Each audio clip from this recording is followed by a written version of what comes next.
Olá, sejam bem-vindos a mais um vídeo de perguntas e respostas para nossos empresários. Bom, meu nome é Carla Kruszewski, eu sou assessora da diretoria técnica do Sebrae, advogada civilista, e hoje estou aqui junto com o professor João Glicério, doutor em Direito Empresarial, advogado militante na área, professor de diversas instituições de ensino e de vários cursos jurídicos pelo Brasil.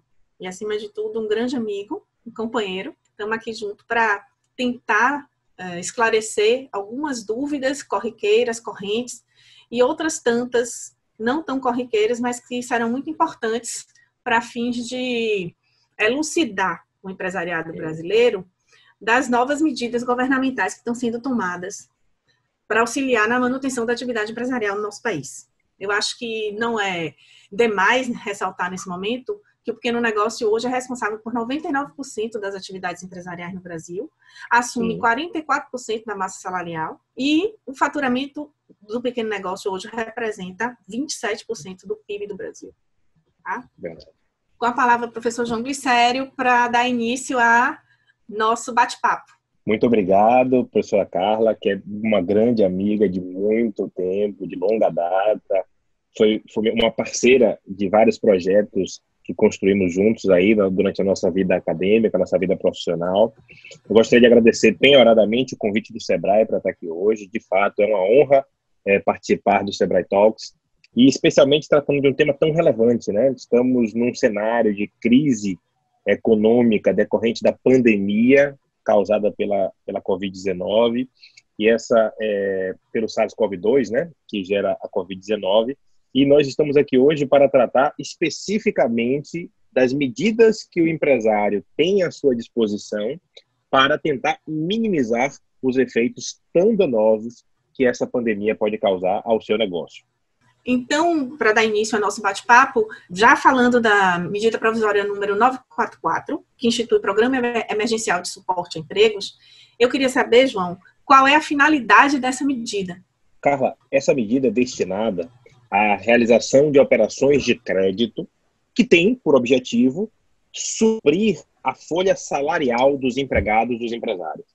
Então, é uma medida destinada a dar o suporte à folha de pagamento, assim evitando, ou pelo menos diminuindo, a quantidade de demissões ou despedidas que o empresário eventualmente vai fazer no futuro. Quem é que pode ter acesso a esse tipo de crédito, esse tipo de operação, né, de crédito?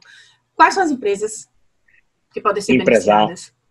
Empresários, sociedades empresárias, sociedades cooperativas, de quaisquer ramos, exceto as sociedades de crédito. As sociedades de crédito não têm acesso a esse benefício. A atividade empresarial de qualquer ramo tem acesso a esse benefício. Sociedade de crédito seria exatamente o quê, professor João? Não, são sociedades especializadas na concessão de crédito, né, de instituições financeiras. Perfeito. Essencialmente instituições financeiras.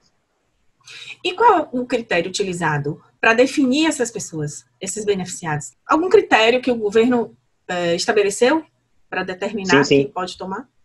O critério de receita bruta anual, tá? A receita bruta anual de 2009 é que vai ser o parâmetro para verificar quem tem acesso a esse benefício.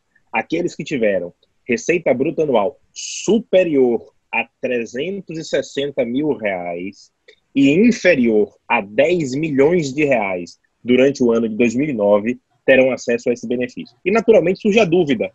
Por que aqueles que tiveram receita até R$360 mil anuais não terão acesso a esse benefício? Os microempresários e os empresários de pequeno porte não terão acesso a esse benefício. Quer dizer, os microempresários não terão acesso a esse benefício por quê? Essencialmente, é o pensamento que foi dito, né, pelo presidente do BNDES, cujo risco de inadimplemento seria muito grande nessa categoria.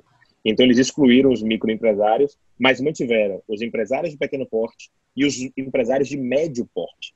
Perceba que no Brasil, o BNDES tem um parâmetro para definir o que são empresários de médio porte. Vai de 4 milhões e 800 mil reais anuais de receita anual bruta e faturamento, né, até 300 milhões de reais ano. Uma faixa desses empresários de médio porte foi contemplada. De 4.800 até 10 milhões, os empresários de médio porte estão contemplados. Os de 10 milhões a 300 milhões não foram contemplados, existe uma razão para isso. Nem as grandes empresas, nem os empresários de médio porte na faixa superior não foram contemplados, porque eles têm um acesso, um diálogo com as instituições financeiras mais frequente, um diálogo mais franco, mais aberto. Então, o acesso que eles possuem ao crédito é muito maior. Além do que, por se tratar de um número menor de empresários, o governo pode traçar estratégias específicas em razão do segmento. Então, esse pacotão que nós temos aqui na medida 944 aplica-se aos empresários de pequeno porte e aos empresários de médio porte com receita anual bruta até 10 milhões de reais anuais. Perfeito. E qual é a finalidade dessa linha de crédito? De abranger a totalidade da folha de pagamento do contratante pelo período de 2 meses. É claro que essa medida eventualmente pode ser prorrogada no futuro, mas a medida provisória trata apenas de 2 meses. E é destinada exclusivamente ao processamento da folha de pagamento.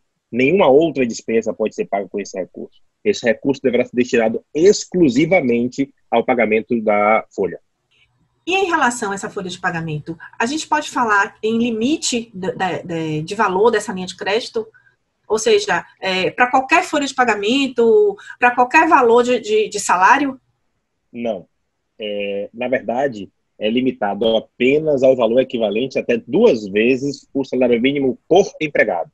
Então, apenas até 2 vezes o valor do salário mínimo por empregado é que vai ser contemplada com essa medida. Independente da quantidade de empregados? Independente da quantidade de empregados. Perfeito. E existe alguma exigência em relação ao controle dessas folhas de pagamento? Essa é a questão muito importante. Porque, para evitar que o dinheiro seja utilizado em qualquer outra atividade, a medida provisória estabelece que somente as folhas de pagamento processadas pelas instituições financeiras participantes do programa é que podem ser pagas por essa medida.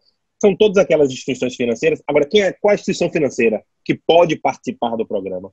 Toda e qualquer instituição financeira supervisionada pelo Banco Central e que, naturalmente, tenha aderido ao programa. Ela precisa aderir ao programa para que ela possa processar a folha. Então, por exemplo, aquele empresário de pequeno porte, aquele empresário de médio porte, que tem a sua folha processada num grande banco, é importante que esse grande banco participe do programa para que ele tenha acesso a esse crédito. Então, na verdade, o pagamento vai ser feito diretamente do banco para o empregado, através do processamento da folha no próprio banco. Tá. E tem alguma obrigação que a empresa ou o empresário tem que cumprir para obter o programa emergencial, para obter o benefício, né, do crédito do programa emergencial de suporte ao emprego? Sim. Existem algumas obrigações. A primeira delas é fornecer informações verdadeiras. Tá? Ele não pode falsear nenhuma informação relacionada com a folha de pagamento, especialmente. A segunda, ele não pode utilizar os recursos para qualquer outra finalidade, o que vai ser difícil, já que o pagamento é feito da instituição financeira diretamente ao empregado, mas essa informação é importante constar na lei, até porque ele poderia fazer algum acordo com os empregados para a devolução do dinheiro, que não seria possível, né? Porque a MP veda expressamente, e não rescindir, sem justa causa, o contrato de trabalho de seus empregados pelo período compreendido entre a data da contratação da linha de crédito e o 60º dia após o recebimento da última parcela da linha de crédito. Ou seja, do momento em que ele recebeu a última parcela da linha de crédito, ele fica impedido 60 dias de fazer qualquer despedida sem justa causa. As despedidas motivadas, aquelas que embasadas pela CLT com justa causa, ainda podem ser realizadas. Mas a despedida sem justa causa é que não pode ser realizada por 60 dias após o pagamento da última parcela, após o pagamento da última parcela desse benefício. E ele pode colocar uma parte da folha de pagamento dele, ou seja, uma parte dos funcionários no programa, inserir, e a outra parte não? Ele pode tomar crédito para pagar apenas uma parcela da folha de salário dele, e aí só essas obrigações versariam sobre todos os empregados, todo o corpo de funcionários, ou apenas em relação a esses que vai receber o crédito do programa? Não há na MP expressa previsão nesse sentido, mas me parece lógico e razoável que se ele colocar apenas parte da folha no programa, ele tem essa prerrogativa, tem essa possibilidade, a estabilidade se referirá apenas em relação aos empregados que foram beneficiados. Inclusive porque podem existir empregados na folha de pagamento dele que recebam além do valor estabelecido pela medida provisória, né? Além dos 2 salários. Uhum. Exatamente, Okay. exatamente. E penalidades, professor? Existe alguma penalidade prevista para quem descumprir as obrigações? A penalidade é gravíssima. Se ele eventualmente rescindir o contrato de trabalho antes do período estabelecido de 60 dias, a consequência é a antecipação do vencimento da dívida. Então, aquela dívida que seria extremamente alargada vai ter o seu vencimento antecipado e, naturalmente, trazendo um prejuízo enorme ao empresário, né? E o empregado tem estabilidade? A gente pode falar que ele tem estabilidade no emprego, algum tipo de garantia no emprego? Não, durante veja, o período? Não há a estabilidade do ponto de vista técnico que é definida lá pela CLT. Tá? Uhum. Não há garantia de emprego ou estabilidade para o empregado da empresa que obteve o crédito. Nem há qualquer direito ao empregado a uma indenização adicional se ele for dispensado nesse período. A consequência para o empresário, que é gravíssima, até maior do que a consequência de uma eventual estabilidade, né? A consequência que é gravíssima é justamente o vencimento antecipado da dívida. E o empregador, ele arca com algum valor, alguma parcela dessa folha de pagamento? Não. Ele vai pagar o financiamento, né? Ele está tomando o empréstimo, ele vai pagar o financiamento, e esse valor é dividido entre União e instituições financeiras. Essa antecipação ela é feita entre União e instituições financeiras. As instituições financeiras participantes arcam com 15% do valor financiado e a União vai arcar com 85% do valor financiado. É claro que o empregador vai arcar com a diferença salarial daqueles empregados que ganham acima de 2 salários mínimos. Essa diferença salarial ainda vai ser arcada por ele.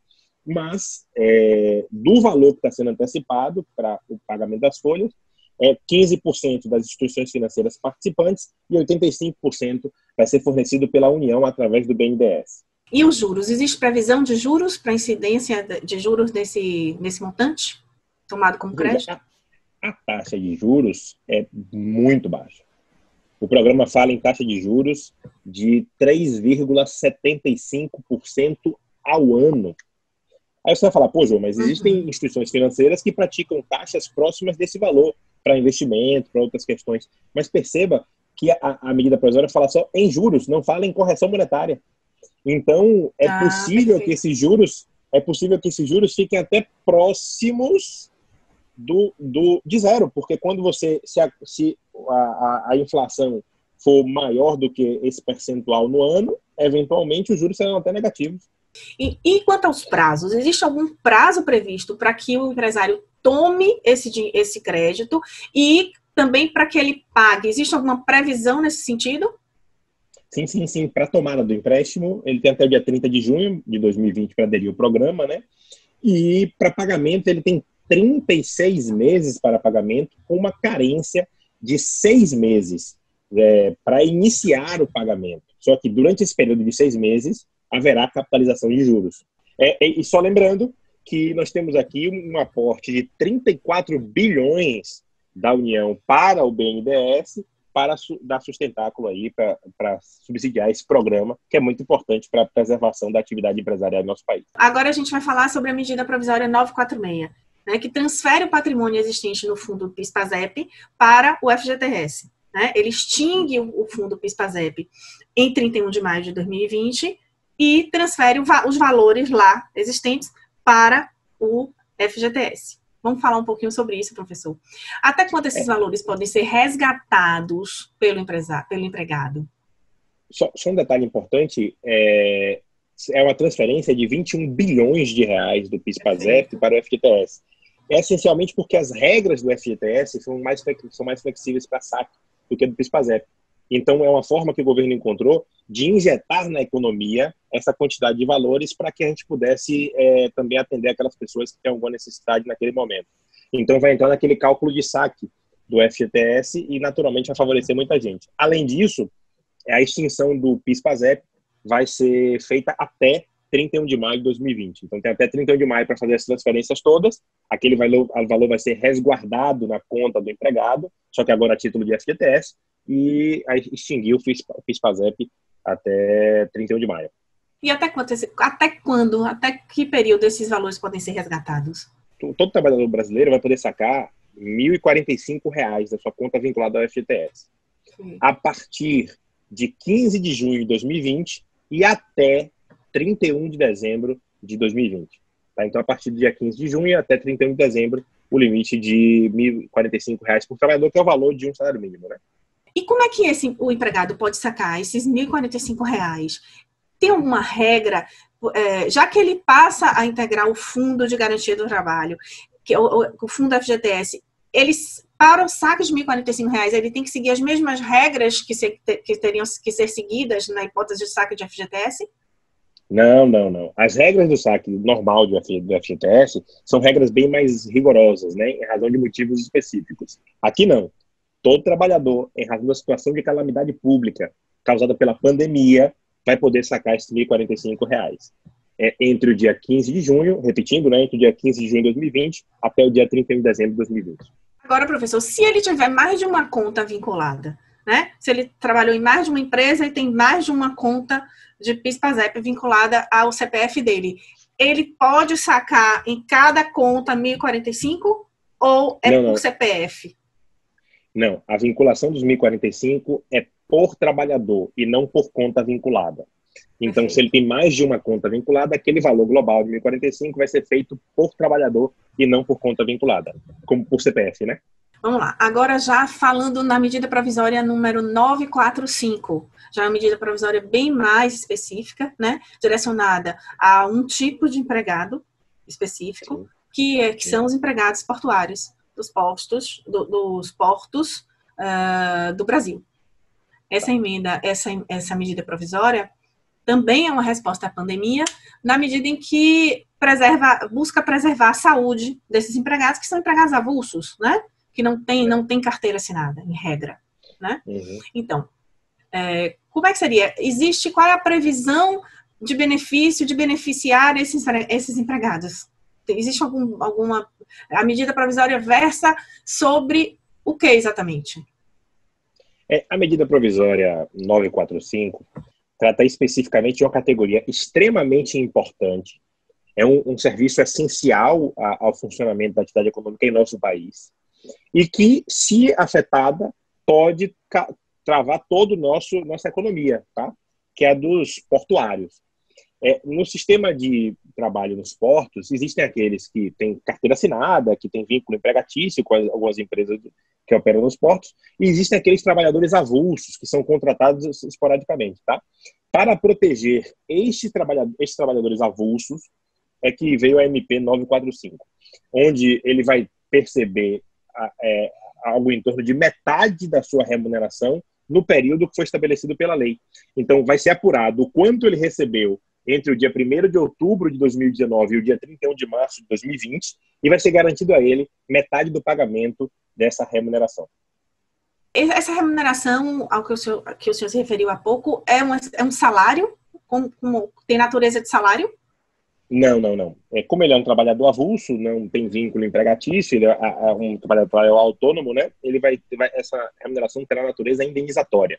Será uma reparação, uma indenização por esse período que ele vai ficar sem a prestação devida do serviço, né? Porque, veja, esses trabalhadores eles poderão ser afetados pela doença. E eles não podem continuar trabalhando, porque caso um deles, contaminado, continue trabalhando, ele pode acabar contaminando todos os outros. E imagine se a doença se alastra rapidamente numa área de porto. Isso pode gerar um prejuízo incalculável para aquele estado, para aquela cidade. Então, por conta disso, é que ele é imediatamente afastado, percebendo metade da sua remuneração, e essa remuneração terá natureza indenizatória. Consequentemente, ela não vai integrar a base de cálculo para fins de imposto de renda de quem está pagando, né, do órgão portuário que está pagando. Também não vai integrar a base de cálculo para contribuição previdenciária. Também não vai integrar a base de cálculo para fins de FGTS, tá?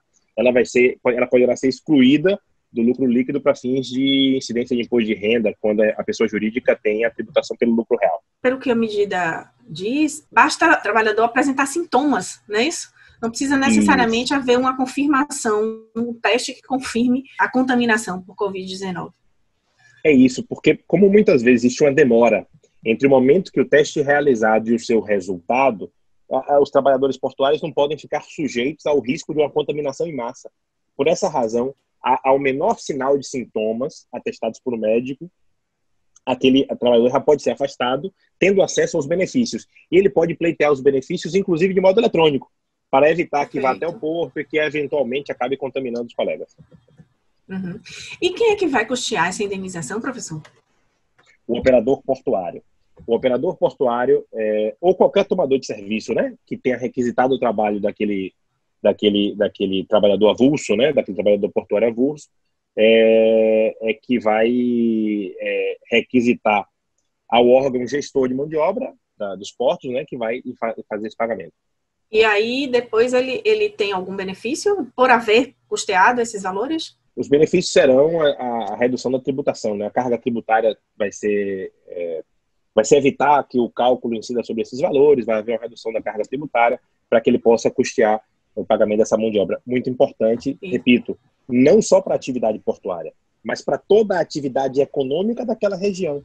Porque pelos portos entram e saem mercadorias. Tudo que nós exportamos, tudo que nós importamos passa pelos portos brasileiros. Essencialmente, isso é muito importante. O transporte aeroviário, ele é responsável pela maior movimentação de pessoas entre países que tem o oceano separando, né? Mas o transporte portuário é o responsável pela maior movimentação de carga, em razão do baixo custo que ele tem em relação ao transporte aeroviário. Então, o transporte portuário é o grande responsável pela movimentação de carga. Por isso que é muito importante essa medida para preservar o ingresso de alimentos, de utensílios eletrônicos, de utensílios médicos, a saída de alimentos para outros países também, preservando assim a nossa economia nacional, especialmente em pontos muito sensíveis, como a agricultura, a pecuária e também a nossa atividade industrial. Bom, então, professor, muito obrigada. Foi um prazer muito grande ter o senhor aqui conosco, né? O Sebrae agradece sua presença, né? Seu desprendimento, né? Do seu tempo, do seu conhecimento para ajudar no esclarecimento das dúvidas dos nossos empresários, né? O Sebrae está junto, nós estamos juntos com os empresários nessa missão e a gente não quer nenhuma empresa menos no país, né? Vamos resistir juntos a esse momento, tá? E no meio desse cenário de tantas dúvidas, de tantas fontes duvidosas, de tantas fake news, é muito importante ter acesso a informações seguras como essas, tá bom? Então, eu só tenho a lhe agradecer e avisar o pessoal aos nossos ouvintes, que estamos sempre postando conteúdos atualizados, conteúdos com fonte segura, né? E que continue acompanhando nossas publicações diárias, tá bom? E que se quiserem enviar dúvidas, se inscrevam no canal e ativem as nossas notificações. Obrigada. Eu que agradeço, doutora Carla. É sempre um prazer contribuir com o Sebrae, que faz um papel importantíssimo para todos os empresários brasileiros. Eu sempre que falo da atividade empresarial em momento de crise ou até fora dela, eu me refiro ao material que o Sebrae produz como material de extrema qualidade e muito útil para que o empresário possa tomar as decisões corretas. Eu digo que no momento de crise é fundamental que o empresário tenha tranquilidade para escolher as opções que são postas à sua disposição. E o Sebrae tem um material muito importante e farto para orientar bem o empresário brasileiro. Então, recomendo que todo aquele que está nos assistindo, né, faça a sua inscrição no canal do Sebrae, porque você tem informação de qualidade, informação atualizada para fornecer as ferramentas necessárias para que você possa superar essa crise. E vamos superar todos juntos.